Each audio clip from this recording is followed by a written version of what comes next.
Hello, welcome, and welcome back to anyone who's been here before. Yes, I see you. I see you.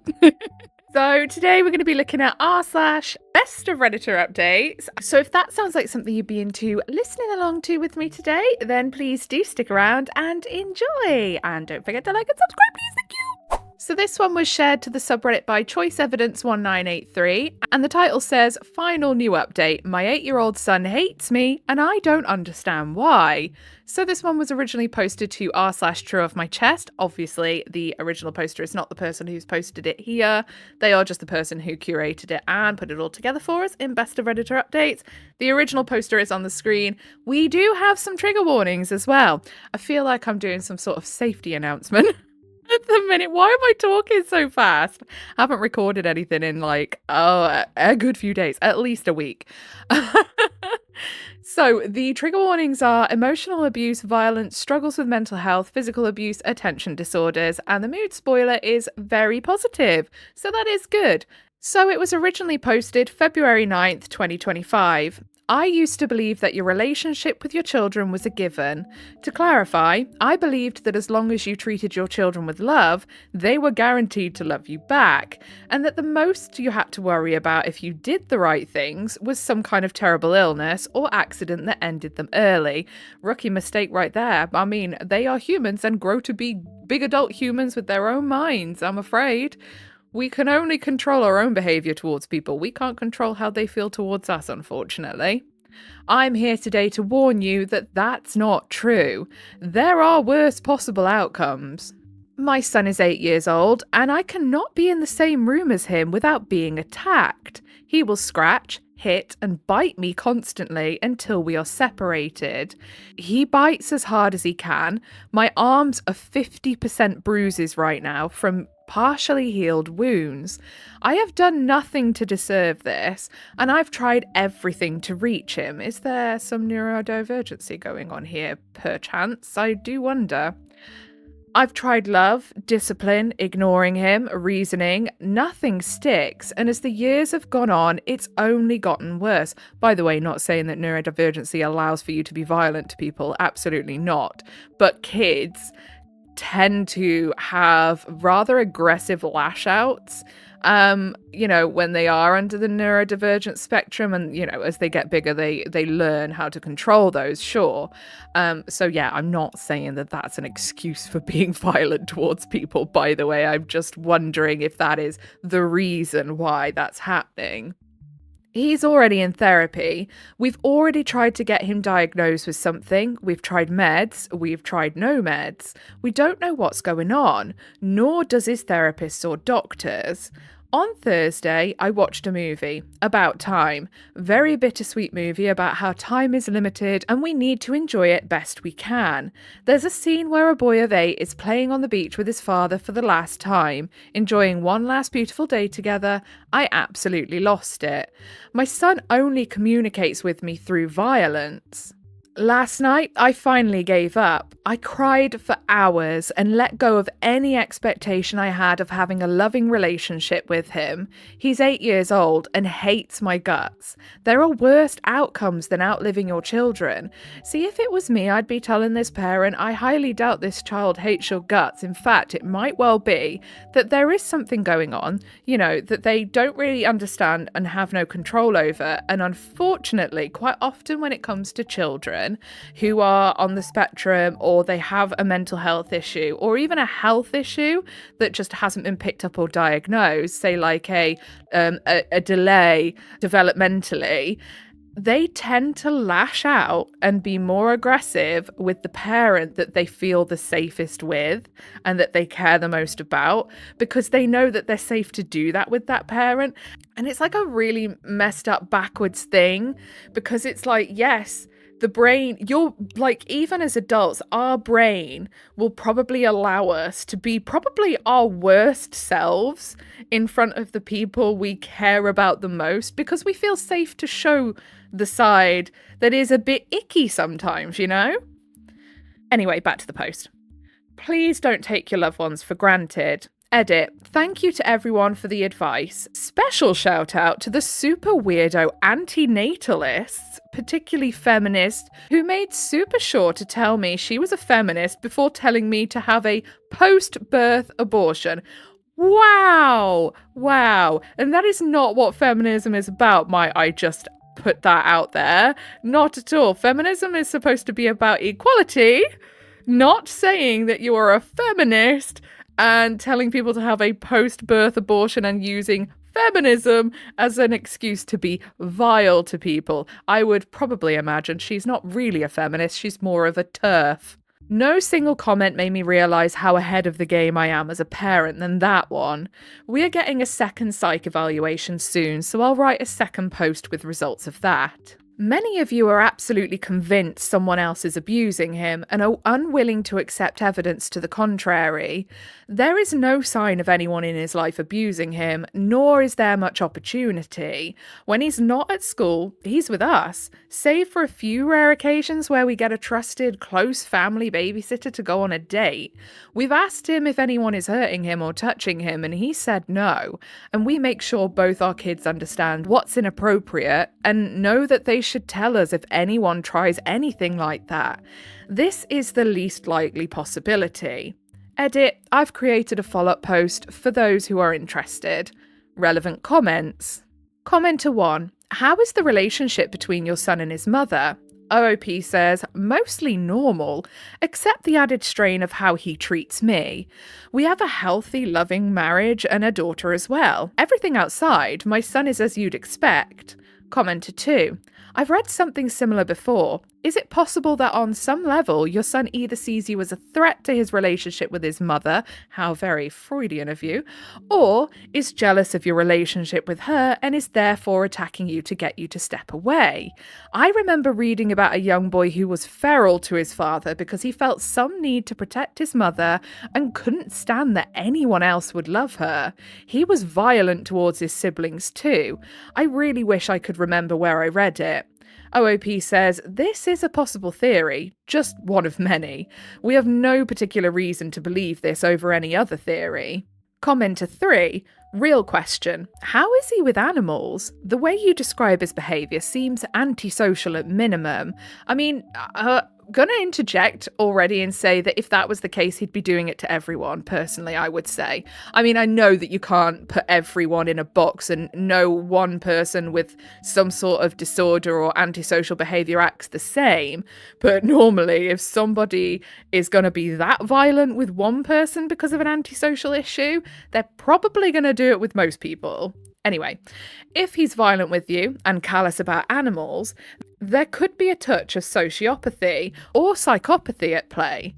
And at 8 years old, chances are he's not opening up to his therapist about his issues. At 8 years old, he probably doesn't understand his issues. He's probably giving a lot of, I don't know, answers when asked questions, which is how kids react when they think that they are in trouble for their behaviour. OOP says he definitely doesn't open up about why he does anything. No signs of violence towards anyone or anything other than me. How is OOP's son at school? Any issues appearing? OOP, we had just had a yearly meeting with his special needs team at school. They had only good things to say. No indication of bullying. He loves friends and people, except one. Has there been any other explanations for OOP's son's behaviours? OOP, as I mentioned, we have taken him several places. He's diagnosed with ADHD. We have told them ADHD isn't the whole story, but they seem stumped. We will keep trying. He may be on the spectrum, seems to have anxiety and sensory processing issues, but doctors aren't diagnosing him with anything other than ADHD so far. I wasn't a perfect child, but I'm neurologically typical. Commenter 4. 1. What age did this start? 2. Does he physically attack anyone else besides you? 3. Does he attack you when you are alone, when you are with family, and when you are in public? 4. Do the two of you ever have normal interactions? Morning, midday or night? For example, if you were driving somewhere in a car, would he literally be attacking you while you're driving? 5. Has he seen a psychiatrist or a psychologist? Well, I should bloody hope so at this point. OOP. 1. 5. 2. no. 3, yes, yes, no. 4, normal interactions are very rare. It's been months. He will attack me while driving, typically throwing things at me. We've told him it's dangerous and can cause an accident, and then we did get in an accident over the summer and he stopped. My goodness. The accident was the other driver's fault, not my son's. 5, yes. What was that? 5, yes, 2. Oh, has he seen a psychiatrist or psychologist? Okay. Comment to 5. 1. How old is your daughter? How does she respond when he's violent? 2. How old was he when this started? 3. Is inpatient treatment possible? Inpatient for an 8-year-old? Come on. That's probably going to make things worse. This cannot continue and will probably get worse as he gets bigger. Eventually, he'll be able to take you out. OOP. 1. She is 5. She will comfort me almost daily. Honestly, I don't know what she does when he's acting up. I'm focused on not bleeding. 2. He was 5 when it started. At first it was just throwing things at walls. Then there was a time where he just hated me but wasn't attacking me. Now it's directed at me rather than the walls. 3. I'm not sure we are quite ready for inpatient treatment, but that's starting to enter the conversation. So now we have the update, May 13th, 2025, 3 months later. Hello, some of you folks asked for an update when I first posted, including some who seem to feel lost in a similar situation. I'd like to thank the insane people on my last post who told me to give up on my son. The laughs were therapeutic. Literally, like, what else are you meant to do? It's not like you could just be like, well, we're just going to leave them to be someone else's problem. And also, please never have kids of your own. We took him to get evaluated again, as it was pretty clear what we were dealing with was more than just ADHD. It took us a while to find a place that we thought would do it right this time. Then it took some more time to get a slot. But today, we got the official diagnosis. He has the ADHD and a severe version of it, but he's also mildly autistic. On top of this, he has high anxiety and signs of depression. Some of you were suggesting pandas. Right, yes, no, that does actually track. That really does. So anyone who doesn't know, pandas is a condition, in a nutshell, because I don't know that much about it, but I know a little bit about it. It's where a child gets ill, viral, bacterial, it could be a tick bite, any kind of illness, basically. And then what it does is it just kind of sends their body into overdrive. They can end up with neurological issues, which can show up in the form of aggression, obsessive compulsive behavior, impulse control issues, autism, ADHD, things like that.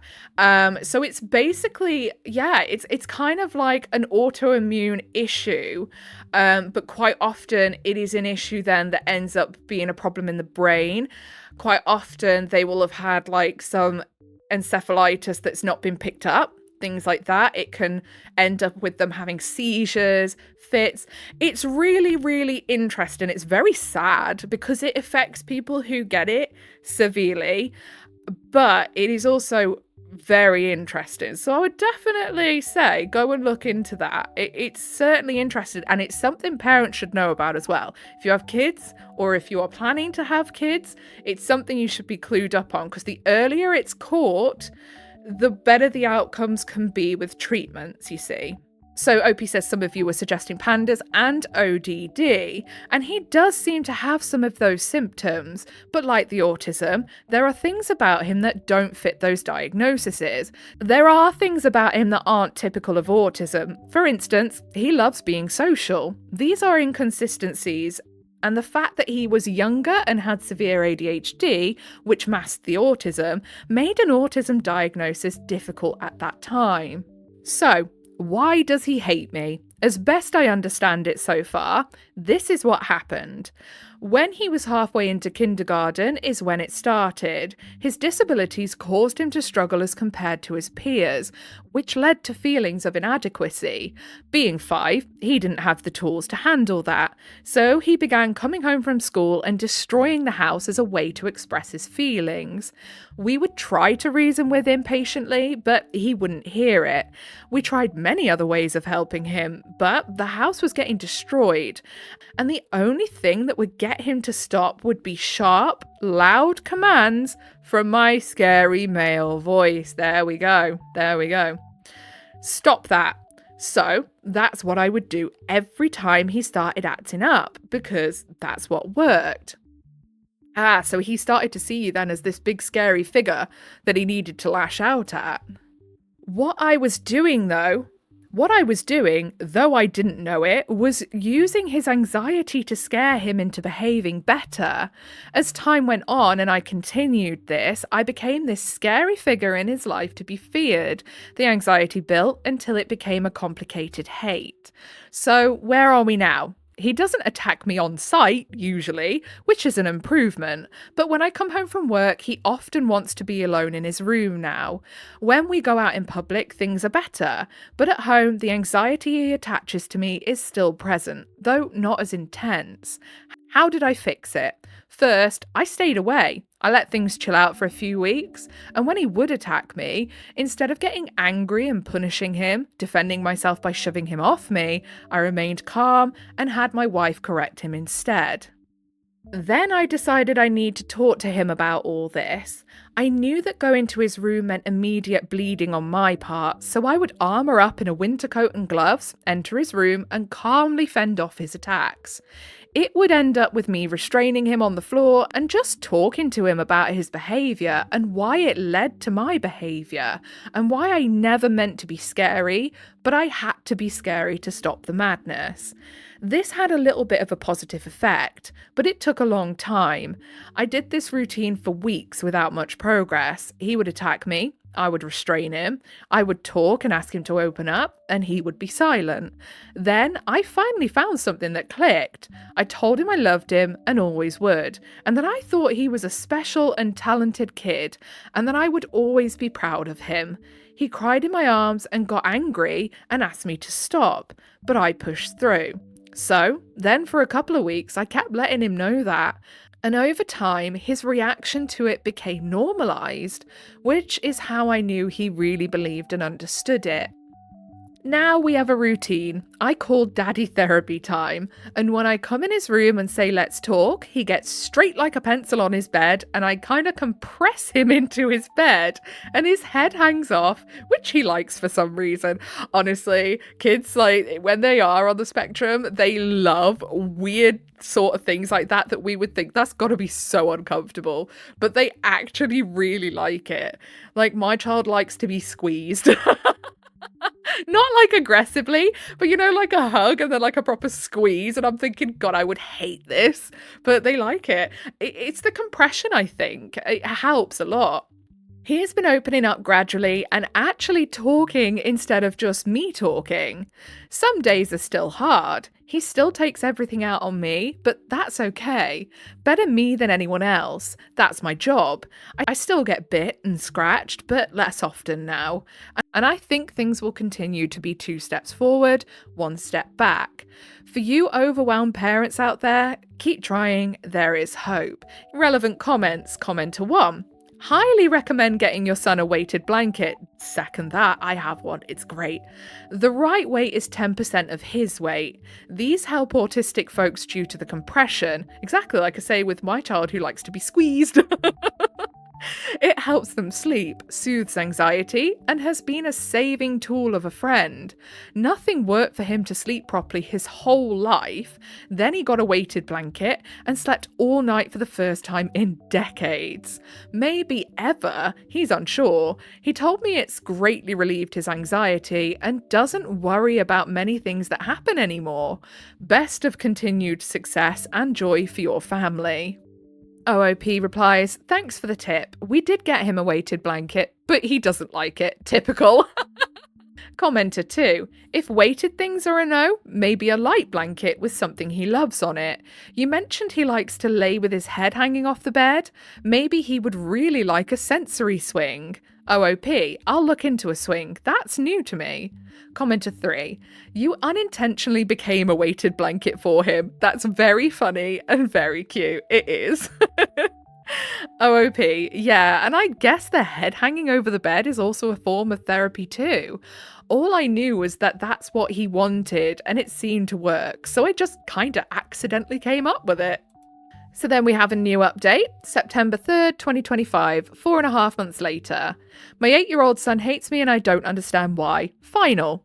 Hey folks, I was inspired to give you an update because 2 things have happened recently. 1, no more outbursts, no more biting or attacking me, no more throwing things at walls. As a result, we've repainted and put the decorations back up. Yay! And do you know what that means? On a deeper level, that means that this poor kid is finally feeling safer, more comfortable, less anxious, which is great.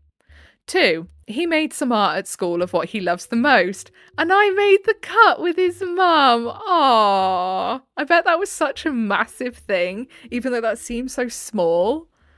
Things have been great lately, back to relatively normal. I think I mentioned this, but he has ADHD, mild autism, mild ODD, high anxiety and mild depression. This made parenting tricky since negative behaviour correction triggered his ODD, but positive correction was also something he hates. We still do the daddy therapy time, but not daily, only as needed. When I need to correct behaviour, I press him into his bed or the couch and tell him what he did wrong and what to do instead. He only takes it well using this method. We started sending him to neurotherapy, which is something where they put electrodes on his head and have him do tasks. It sounded like crazy woo-woo sci-fi stuff to me, but I swear it's working. When his therapist went on vacation for 2 weeks, we noticed a difference.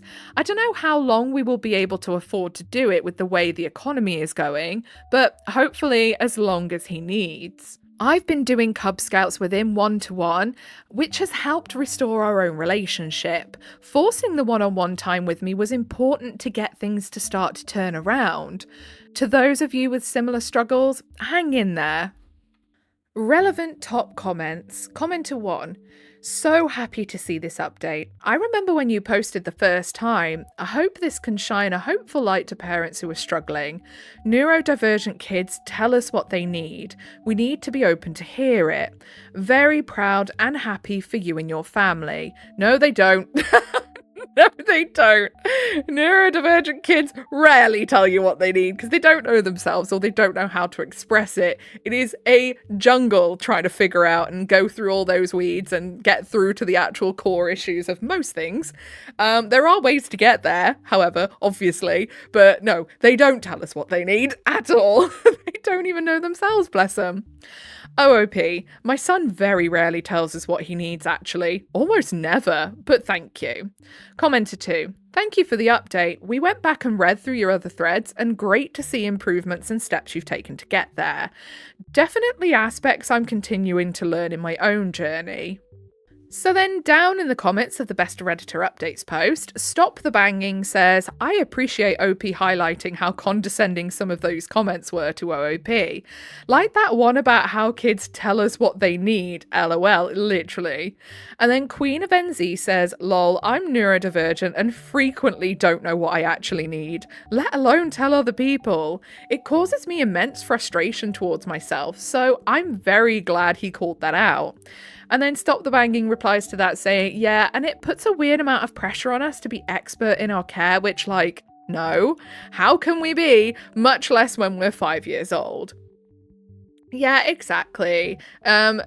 It's a guessing game quite often. That's why it's so frustrating when, you know, you're not getting the help you need. You're saying there's a problem and no one's listening because you just don't know what to do because half the time the children are not going to tell you. They don't know how to express what they're feeling.